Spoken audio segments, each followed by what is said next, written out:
Sebuah insiden mengejutkan terjadi di Kabupaten Jeneponto, Sulawesi Selatan saat rumah seorang calon pengantin pria menjadi sasaran amukan. Penyebabnya uang panai senilai 100 juta rupiah yang tidak kunjung dibawa ke pihak calon mempelai wanita. Kejadian ini pun sontak viral di media sosial. Dalam video yang beredar, puluhan orang yang disebut sebagai keluarga dari pihak perempuan tampak memadati halaman rumah calon mempelai pria. Mereka membawa berbagai benda seperti kayu hingga batu. Suara teriakan dan amukan terdengar jelas, bahkan ada yang berteriak hendak membakar rumah tersebut. Situasi semakin mencekam ketika massa memenuhi jalan hingga membuat lalu lintas terhambat. Peristiwa ini terjadi pada malam hari, menambah kesan tegang dan brutal dari aksi yang dilakukan. Meski rumah tersebut terlihat sepi dengan lampu menyala, tidak ada satupun penghuni yang keluar untuk menghentikan aksi massa. Pagar rumah tampak tertutup rapat, mencegah warga masuk ke dalam. Untungnya rumah tidak mengalami kerusakan parah karena letaknya cukup jauh dari jalan dan memiliki halaman luas. Namun hingga kini belum diketahui pasti alasan dibalik batalnya pemberian uang panai sebesar 100 juta rupiah tersebut. Meski begitu, simpati dari netizen yang budiman terus mengalir kepada pihak pria yang dianggap tidak pantas diperlakukan dengan cara sekeras itu. Kapolres Jeneponto melalui Kasat Reskrim AKP Sarul Rajabia mengkonfirmasi bahwa pihaknya telah menangani kasus ini. Insiden ini terjadi pada 5 April 2025. Pihak kepolisian kini tengah mendalami motif serta mengusut para pelaku. Mereka menegaskan akan menindak tegas siapapun yang terbukti melakukan aksi main hakim sendiri. Dari hasil penyelidikan awal, insiden ini dipicu oleh gagalnya pemberian uang panai calon mempelai pria. Uang panai tersebut sejatinya akan diberikan kepada calon mempelai wanita bernama Putri. Namun hingga batas waktu yang disepakati, uang itu tidak kunjung diserahkan. Merasa kecewa, keluarga Putri pun bertindak nekat. Mereka mendatangi rumah calon mempelai pria dan melakukan perusakan. Akibatnya beberapa bagian rumah mengalami kerusakan, termasuk perabot di dalamnya. Nah, gimana nih menurut netizen yang terhormat? Silahkan berkomentar ya. Gara-gara nggak bisa bayar uang mahar 100 juta, rumah dari pihak laki-laki dibakar sama warga. Dan sekarang keluarga dari pihak laki-laki nggak tahu kabur kemana. Sedangkan dari pihak perempuannya udah nyiapin semua perlengkapan untuk pernikahan. Mungkin kabur karena nggak bisa memenuhi syarat maharnya kali yang 100 juta itu. Akhirnya warga marah, terus dirusak dan dibakar rumah si pria itu. Gue juga kalau jadi pihak perempuannya juga marah juga. Mana malu lagi udah nyiapin semua. Yang laki juga pakai janji itu mau ngasih di 100 juta.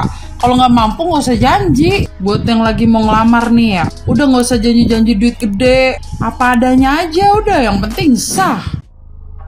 Nah, laki-laki seperti ini memang harus dikasih pelajaran. Seenaknya mau mempermainkan anak perempuan orang. Saya juga punya anak perempuan, dan hal yang sama akan saya lakukan jikalau anak perempuan saya diperlakukan seperti itu. Sok-sokan mau nikahi anak orang tapi tidak punya duit.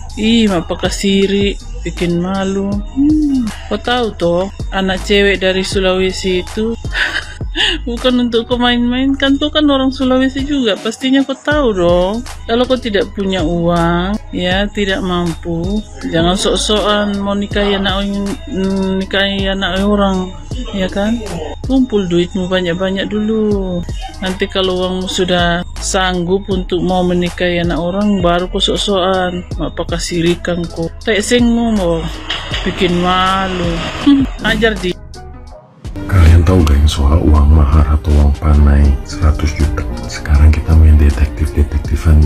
Menurut versiku, aku lihat cross check dari sosial media nih yang lagi viral sekarang mengenai uang panai 100 juta, yang dimana rumah laki-laki didatangi rumah perempuan dan dibuat rusuh kayak gitu. Alkisah diceritakan seperti ini.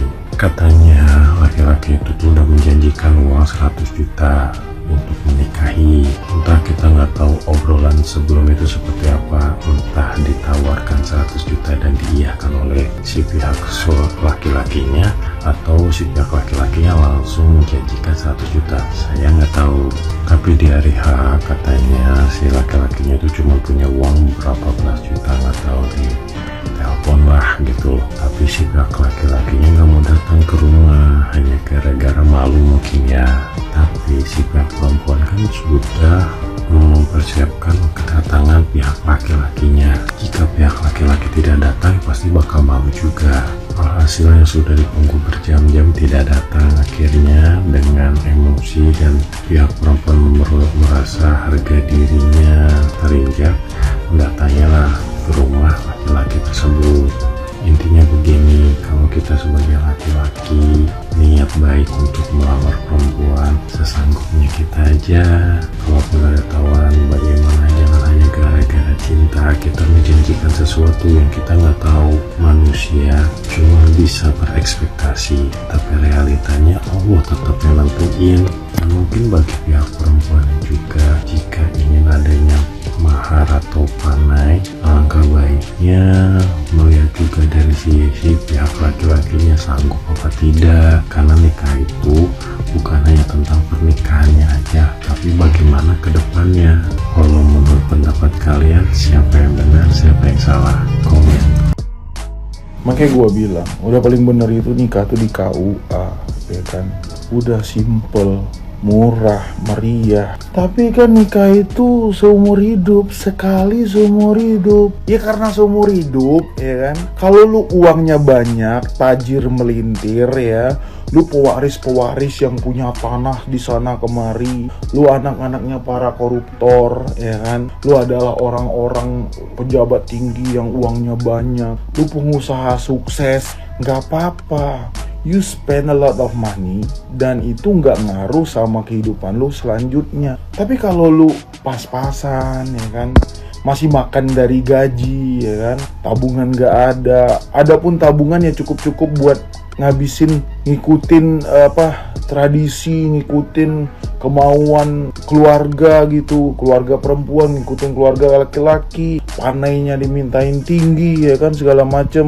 Akhirnya apa yang terjadi? Banyak hal-hal yang bakal terjadi. Yang pertama, kayak yang ada di video ini, yang dimana dia tuh nggak jadi bawa panai 100 juta, malah rumah laki-lakinya dirusak. Hey, itu pidana. Mau dia salah nggak jadi ataupun nge-PHP-in dengan panai 100 juta di awal, lu tetap masuknya jatuhnya pidana pengerusakan gitu. Lu bisa masuk bui gitu. Yang kedua yang terjadi adalah mungkin ketika uang lu pas-pasan, yang terjadi adalah kedepannya lu nggak punya uang. Lu jadi hutang sana sini, lu jadi kesulitan buat menjalani kehidupan selanjutnya. Perceraian itu bukan hanya soal perselingkuhan, ekonomi juga. Ya ada kok orang kaya bisa selingkuh, bisa cerai. Ya beda lagi ceritanya. Kan ini salah satu. Itulah makanya gue bikin akun musuhnya SDM rendah ini, biar lu tuh semuanya SDM-nya tinggi-tinggi, gak kemakan sama omongan-omongan orang tua yang udah kolot dari sananya gitu. Zaman sekarang sama zaman dulu itu beda. Zaman dulu orang gaji honorer 1 juta lebih aja bisa ngidupin orang 4 di dalam satu keluarga. Sekarang 1 juta itu tahannya seminggu doang, bahkan ada yang tahannya cuma seminggu kurang gitu. Hidup masih berjalan, hidup masih dilanjutkan setelah kita nikah. Pikirkan baik-baik sebelum terjadi hal-hal yang tidak menginginkan, sebelum terjadi hal-hal yang tidak kita inginkan. Salah satunya perceraian.